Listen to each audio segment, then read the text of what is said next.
Hello, everyone.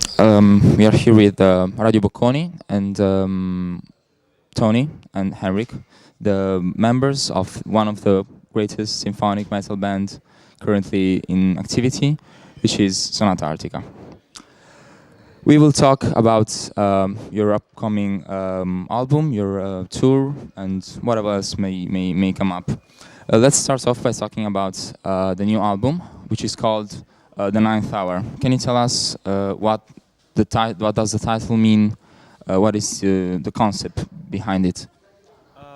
Well, start with the cover actually, and the album has on the cover we have this kind of utopian future where everything, nature and human technology and everything is in balance, in harmony, and also you have this.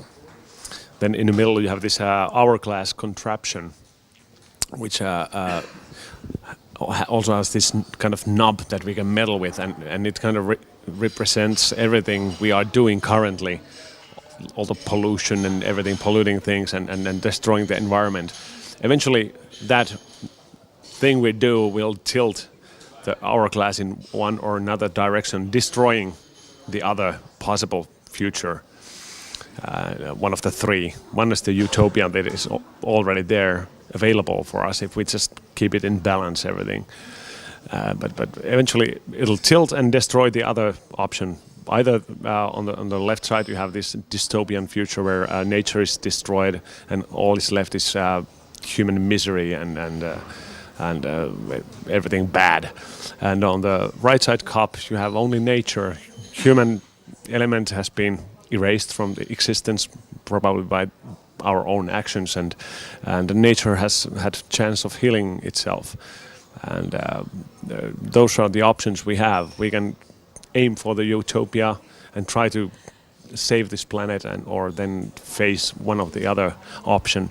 And the title, The Ninth Hour, obviously, after coming up with the concept for the album, I had to start thinking the name for the baby, and this being our ninth album, the first thing that popped into my mind for some reason was the ninth hour. And I'm not really at all religious person, but I of course knew that the ninth hour, well, that's something from the Bible right now. And I had to go actually check that what exactly it means, the whole variety of things and everything. And I was pretty hesitant that whether or not this is a good idea at all. But I found this one line there that connects with my idea for the cover, and it's that God only wants us to sacrifice and to repent on the ninth hour, and this is something we need to do right now. We need to make sacrifices to ensure the survival of the environment. Give away our fancy cars and whatever, and just try to live a sustainable life, and in many cases we will also have to repent and be sorry for the choices that we and the previous generations have done. We have destroyed so much already, and we will suffer from that for sure. So that's basically the concept of the cover and the title. So, musically speaking, what is new in this album and what has stayed the same? Well, I think it's still a solid Sonata Arctica album. With every album we try to change something, but it's something that comes so naturally that we don't really aim at it. Like, basically, how would you put it? Think about it. We have the same guys in the band and some new songs, and it's also whenever we start to record songs, it's sort of a snapshot of what we're feeling at that moment, and that is why I think all our albums have a certain kind of sound that differs from anything we've done before. So in that respect it is different, but I think still we're still the same band, and it's still the same kind of music, if you will, that we're doing. So I don't think, I think this is like a really logical continuation to Pariah's Child, which we did a couple of years ago. Although I have to admit that it went in a pretty much different direction that I had in mind, because while we were still touring with Pariah's Child, I was telling everybody, including Henrik, of course, that yeah, the next album we should make it like a little bit more metal and harder and heavier and faster and whatever. But something happened during the break that I had from Sonata Arctica, the complete break, and I just didn't.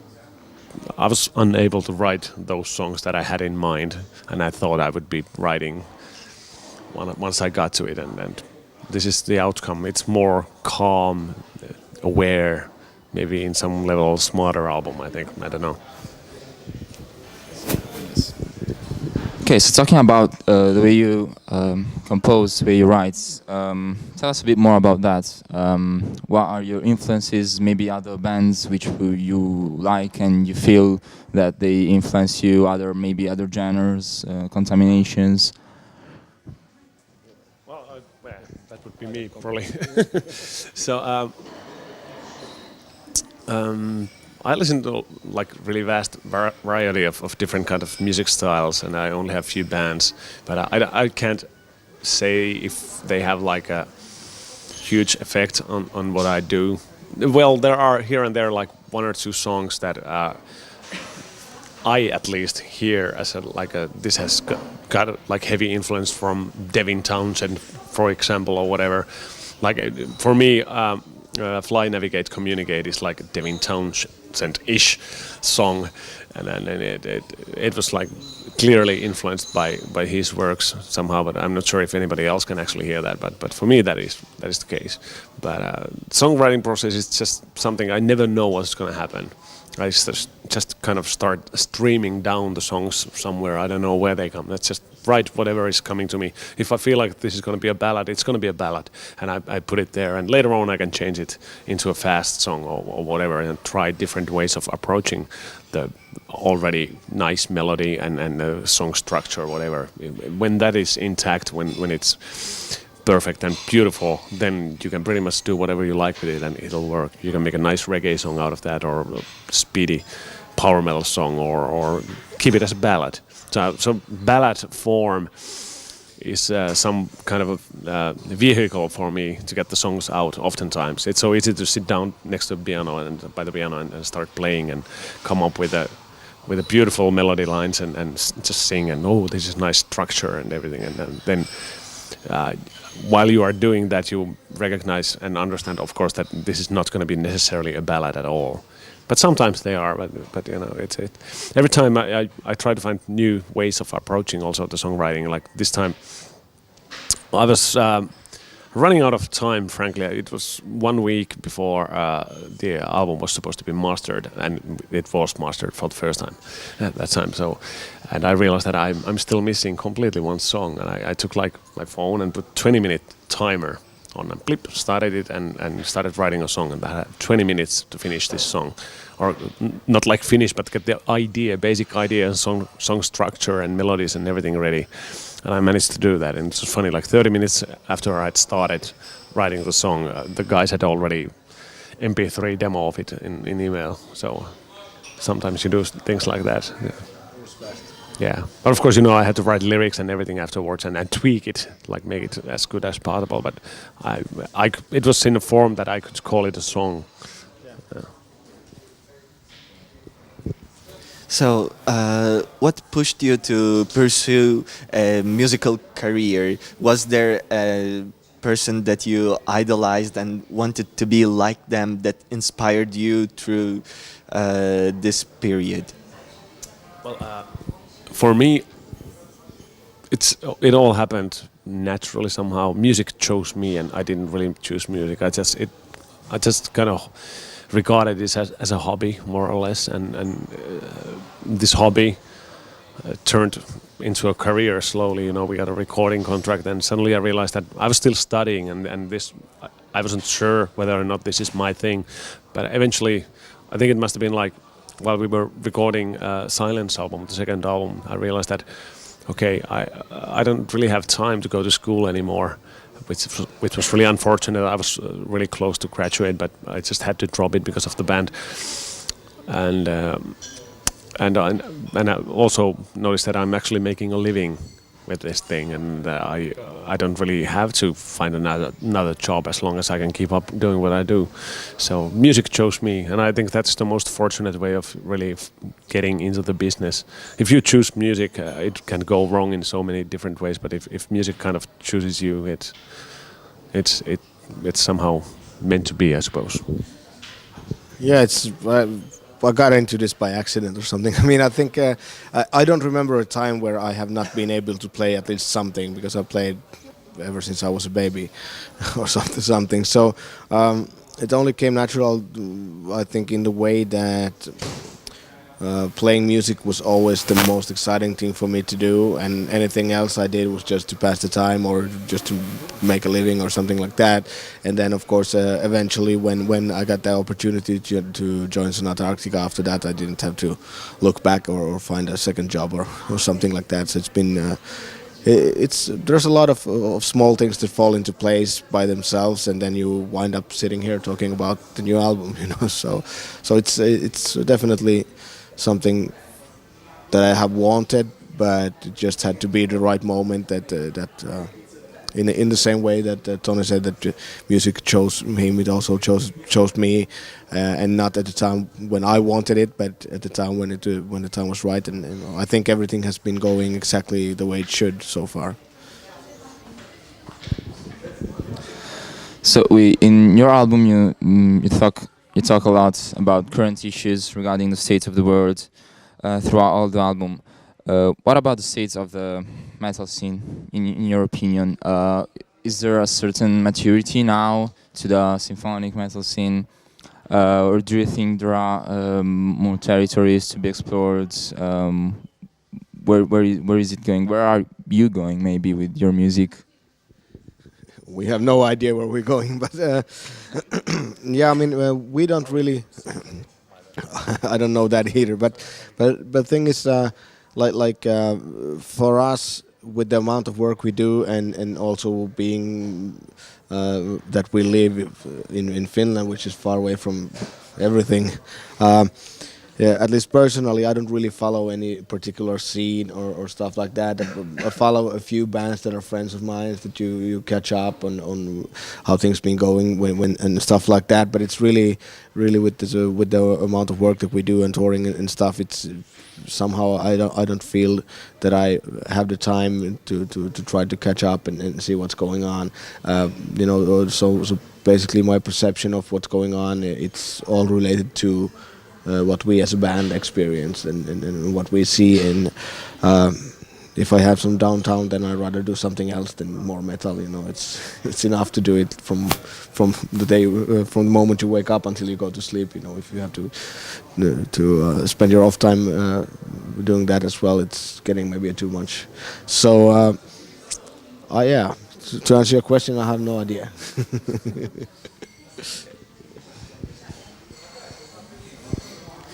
So recently there have been musical platforms that have been rising up, such as Deezer, Spotify.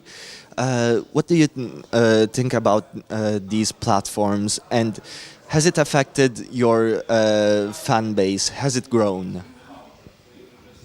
Well, I think this is a difficult subject, but the only good outcome for bands from these streaming services is the fact that people are able to listen to the bands. But the bad downside, I think, it doesn't do good for the attention span of people, because you have like world of music, you can just hop from one thing to another. You don't concentrate on one album, for example, to listen to it like 10 times. When you actually buy a physical album, when we were kids, when you bought the album and you spent actually money for it, and it was a valuable thing, and you gave it a chance to grow and become something larger than life, something that you will hold close to your heart for all your life, and that doesn't happen anymore in era of Spotify and whatnot. And of course there are financial things that need to be tweaked still, because nobody makes a living with Spotify except for Spotify. So that it's an unfortunate event or thing at the moment still, but I think it is a subject for change as long as many artists somehow voice their concern over the future of music. So this really can't go on like this. I think it's also putting a lot of emphasis on the live aspect of the thing, but it's hindering the music industry as whole. It's not good for music labels or anything, and I don't know. Maybe I will let Henrik continue because I can talk 2 hours about this and get totally pissed off. Yeah, it's yeah. I think I totally agree with Tony. I mean, the thing is, these are relatively new things in the grand scheme of the history of music business in general. And I think there are some points, at least from the artist's point of view, that is not really satisfactory. And I think this will be better in the future. And it's also the thing is. Technology is going forward, and these things will happen, whether you like it or not. So the best thing I think is to try to get on board and try to make it work for everybody. For example, now if I would be a guy starting out making music, I make an album, put it up on Spotify, I can get 10 million people to listen to it, but I still have to work a day job. So there's something seriously wrong with that, I think. But things are what they are at the moment, and hopefully in the future they will be better, and we're going to see. And for us, I mean, being a band that has been around, I don't think it really have affected us that much at the end. I mean, we still go out on tours, people still show up for the shows and support the band. So we are in a position that we can be really grateful about our situation. But I think a lot of other bands might have problems with these kind of things. One major problem still around that same thing is that now we have a first generation in our hands that has actually grown up ever since a baby to have this possibility to have music for free, listening from YouTube and whatnot, and it is just fundamentally wrong. Imagine if you could get everything like that. Music is the unfortunate victim of digitalization, I think, in a way, and internet. But we just need to find the light side in that and take up the best advantage of it. And the best thing is the popularity, or something like that. What do you say? How do you say it? Like people know, more people will get a chance to hear your music, but unfortunately you can't eat that. So it doesn't, at the end of the day, it doesn't help you all much. Let's go, forward! This is a touchy subject. It raises a lot of emotions, and it's a hard subject. Of course, if I would have a solution, I would tell it to everybody, but I don't. Yeah, of course. Yeah, it is controversial. We can conclude speaking about your live performances, your tours. Where will the tour bring you? Are there any new countries which you've never visited before, which are on schedule? Yeah, sure. I mean, we're gonna start the tour on the 7th of October, on the same day that the album comes out. We were thinking about starting earlier and releasing the album earlier, but sometimes things happens and you get a bit. 7 weeks from our studio time, so it's. Yeah, we got a little bit delayed, and we already had the North American tour booked, so that's why we're doing just a short run in Europe first. And next spring we're going to play some shows in Finland. We're going to do 2 months in Europe. I think South America is coming up as well. Then we have summer festivals, and then at that time we are already talking about what happens 1 year from now. So I think in total we're going to tour for around 2 years. That has been like the regular cycle for us these days, unless something happened, be that good or bad. I mean, you never know. But the plan for now it's to tour for a couple of years and then see where we are at, and maybe some new music at that point or later. But anyway, we're gonna go all around the world, and at the moment there are no countries that we haven't been to that are scheduled, I think. But then again, we played in almost 50 countries, so. We are running. Yeah, we're running out of new places. And you will come to Italy, in Milan. So I guess we'll see you then. I thank you for your time. I thank you for being here with us. I'll wish the best for you, for your new endeavors, for your new tour, for your new albums, music, whatever may come. So good luck and thank you very much. Radio Bocconi, play it loud!